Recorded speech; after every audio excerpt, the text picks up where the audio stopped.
Assalamualaikum warahmatullahi wabarakatuh. Salam bela negara.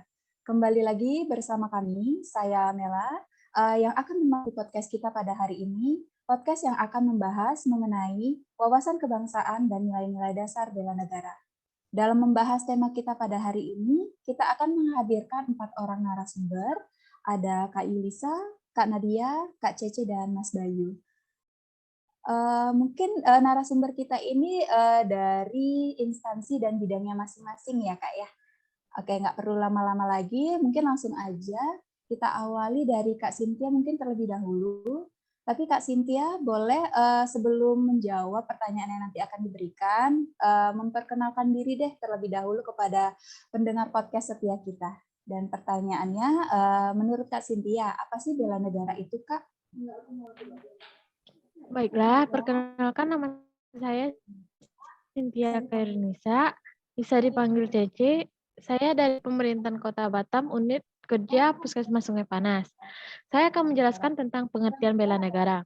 Bela negara adalah tekad, sikap, dan perilaku serta tindakan warga negara, baik secara perseorangan maupun kolektif, dalam menjaga kedaulatan negara, keutuhan wilayah, dan keselamatan bangsa dan negara, yang dijiwai oleh kecintaannya kepada Negara Kesatuan Republik Indonesia yang berdasarkan Pancasila, Undang-Undang Dasar Negara Republik Indonesia tahun 1945 dan menjamin kelangsungan hidup bangsa Indonesia dan negara dari ancaman. Kalau kita cinta kepada sesuatu, pasti kita akan menjaganya dan menjiwai sesuatu tersebut. Sama kayak kita mencintai NKRI. Bela negara terkait erat terwujudnya cita-cita bangsa sebagaimana termuat dalam pembukaan Undang-Undang RI tahun 1945. Kesadaran bela negara ditumbuhkan dari kecintaan pada tanah air Indonesia, tanah tumpah yang menjadi ruang hidup bagi warga negara Indonesia. Tanah dan air merupakan dua kata yang merujuk pada Kepulauan Nusantara. Dan kepulauan yang menjadi air bukan sebagai pemisah, namun justru sebagai pengatur wilayah. Menurut saya itu pengertian bela negara. Selanjutnya saya kepada host. Baik, Kak Cynthia. Jadi bela negara itu sendiri sebenarnya bertujuan untuk melindungi segenap bangsa dan menjamin kelangsungan hidup bangsa Indonesia itu sendiri ya, Kak ya, dari berbagai macam ancaman. Mungkin nyambung ya, Kak ya, pengertiannya. Kalau menurut Mas Bayu, bagaimana sih aktualisasi kesadaran bela negara bagi ASN itu sendiri, Mas? Oke, terima kasih Mbak Mela atas pertanyaannya. Sebelumnya perkenalkan nama saya Bayu Indrianto, saya dari instansi Kementerian Pariwisata dan Ekonomi Kreatif. Di sini saya akan menjelaskan terkait aktualisasi kesadaran bela negara bagi ASN. Sebelum masuk implementasi, nanti kita belajar dulu bahwa ada 5 indikator ya, ada nilai dasar negara. Nah, dari 5 indikator ini saya akan bedah satu persatu nih, apa saja sikap dan perilaku yang bisa kita tujukan sebagai ASN. Indikator yang pertama yaitu terkait cinta tanah air bagi ASN. Ini bisa diaktualisasikan dalam beberapa bentuk. Yang pertama yaitu kita sebagai ASN ini harus bisa menjadi contoh di tengah-tengah masyarakat dan menunjukkan rasa kebanggaan sebagai bagian dari bangsa Indonesia. Jadi kita sebagai ASN harus bisa menjadi perekat nih di antara tengah-tengah masyarakat yang memiliki perbedaan latar belakang. Yang kedua yaitu selalu mengutamakan produk-produk Indonesia, baik dalam kehidupan sehari-hari maupun dalam menduduki tugas sebagai ASN. Contohnya seperti memakai seragam batik nih di kantor, ataupun bisa membeli produk-produk lokal yang mana kualitasnya bisa bersainglah dengan kualitas produk luar negeri.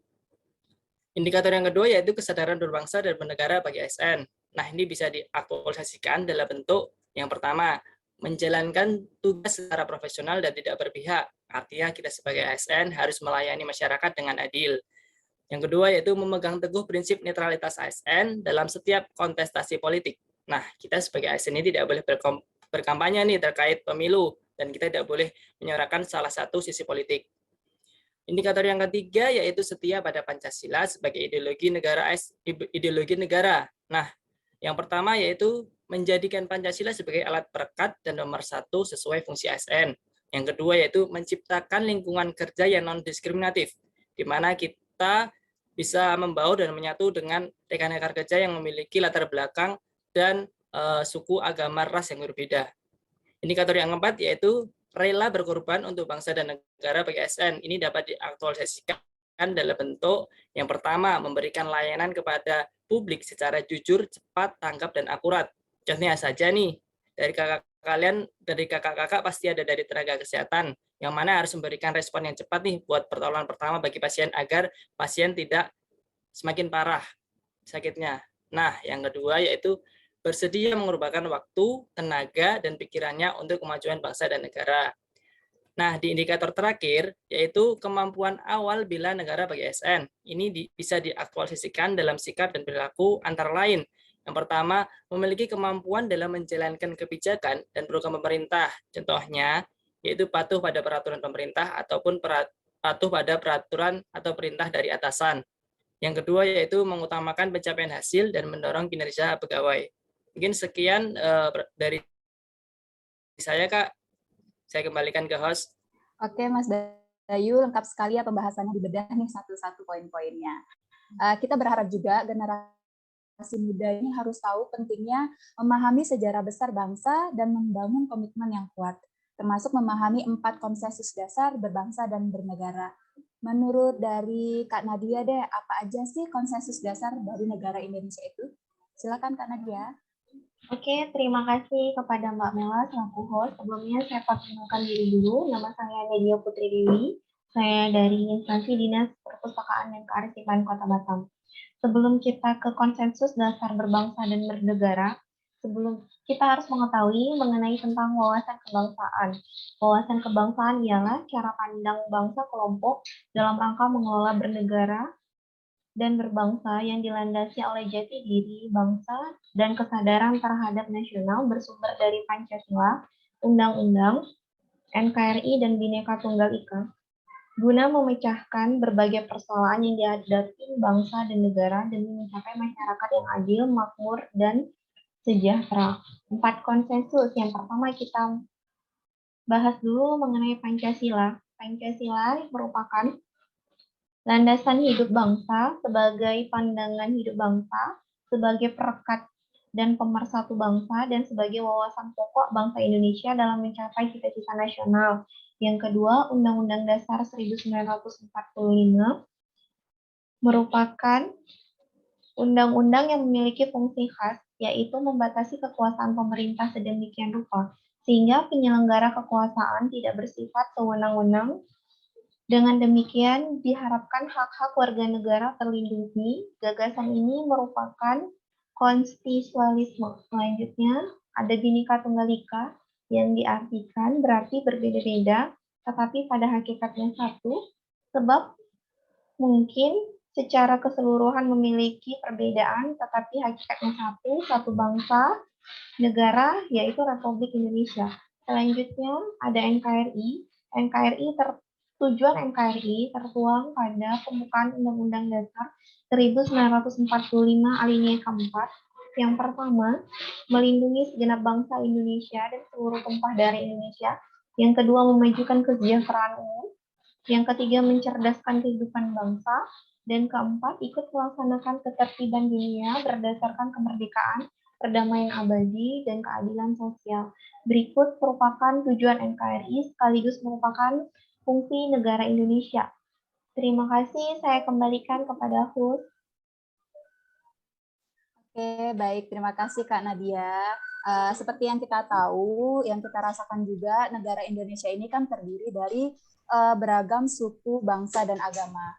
Dari menurut Kak Yulisa, bagaimana sih agar bisa menjadi satu kesatuan atas perbedaan ini, ya, perbedaan dari suku, bangsa, agama.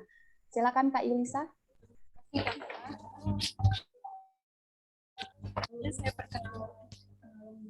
perkenalkan, nama saya Yulisa Melasari, asal instansi pemerintah Kota Batam, unit kerja UPT Puskesmas Sungai Panas. Ya, seperti yang kita ketahui, negara Indonesia terdiri dari banyak pulau dengan masyarakat yang juga memiliki keberagaman suku, bangsa, budaya, bahasa, sehingga rawan terjadi perpecahan. Maka dibutuhkan sarana pemersatu itu terdiri dari yang pertama, bendera negara. Bendera Negara Kesatuan Republik Indonesia yang selanjutnya disebut bendera negara adalah Sang Merah Putih yang dikibarkan pada Proklamasi Kemerdekaan Bangsa Indonesia tanggal 17 Agustus 1945. Yang kedua yaitu bahasa. Bahasa Negara Kesatuan Republik Indonesia yang selanjutnya disebut Bahasa Indonesia adalah bahasa resmi yang digunakan di seluruh wilayah Negara Kesatuan Republik Indonesia. Bahasa Indonesia yang dinyatakan sebagai bahasa resmi negara dalam pasal 36 Undang-Undang Negara Kesatuan Republik Indonesia tahun 1945 bersumber dari bahasa yang diikrarkan dalam Sumpah Pemuda tanggal 28 Oktober 1928 sebagai bahasa persatuan yang dikembangkan sesuai dengan dinamika peradaban bangsa. Bahasa Indonesia berfungsi sebagai jati diri bangsa, kebanggaan nasional, sarana pemersatu berbagai suku bangsa, serta sarana komunikasi antar daerah dan antar budaya. Bahasa Indonesia sebagai bahasa resmi berfungsi sebagai bahasa resmi kenegaraan, pengantar pendidikan, komunikasi tingkat nasional, pengembangan kebudayaan nasional, transaksi dan dokumentasi niaga, serta sarana pengembangan dan pemanfaatan ilmu pengetahuan, teknologi, seni, dan bahasa media massa. Yang ketiga itu lambang negara. Lambang negara Kesatuan Republik Indonesia yang selanjutnya disebut lambang negara adalah Garuda Pancasila dengan semboyan Bhinneka Tunggal Ika. Yang keempat yaitu lagu kebangsaan. Ketiga Kesatuan Republik Indonesia yang disebut lagu kebangsaan adalah lagu Indonesia Raya. Tidak hanya sebagai sarana pemersatu, tetapi negara Sang Merah Putih, Bahasa Indonesia, Lambang Negara Garuda Pancasila, dan lagu kebangsaan Indonesia Raya merupakan jati diri bangsa dan identitas Negara Kesatuan Republik Indonesia.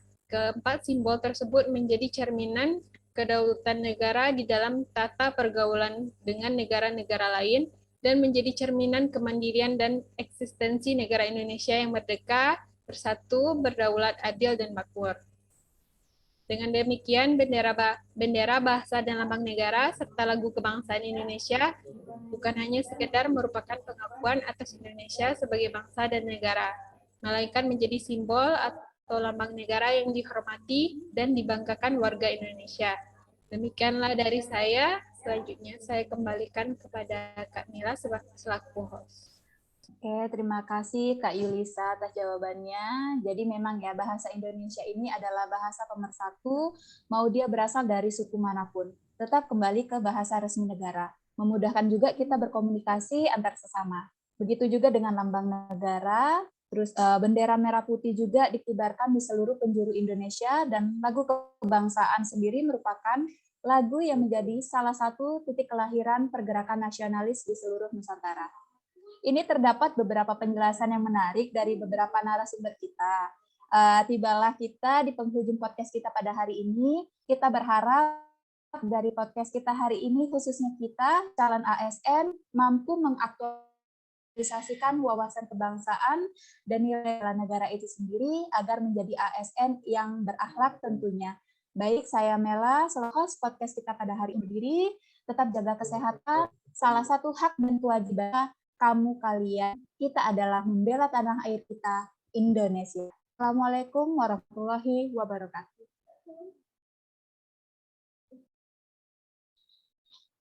Oke.